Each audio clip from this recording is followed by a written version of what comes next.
আজকে আমরা দেখব পেয়ারা গাছে কিভাবে হরমোন দেয় এবং হরমোন দেওয়ার উপকারিতা।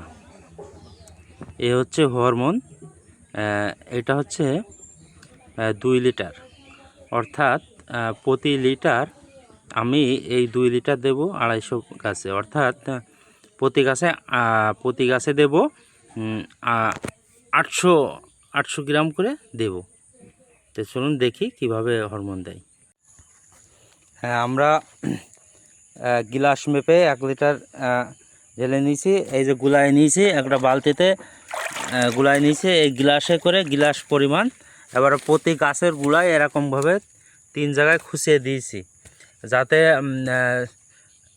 এই ওষুধটা গুলায় গুলায় পৌঁছে যায়। এই যে এই হরমোন দেওয়ার প্রধান কারণ বা এর উপকারিতা আছে, গাছে প্রচুর ফুল আনে এবং ফল ঝরা রোধ করে, এবং গাছে যে পেয়ারা থাকে এগুলো ওজন বৃদ্ধি করে, ফলে পেয়ারা মোটা করে এবং চকচকে করে।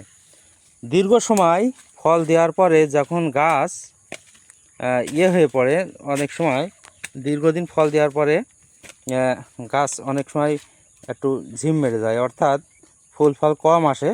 এখন হরমোনটা দিলে আবার গাছ সতেজ হয়ে যায়।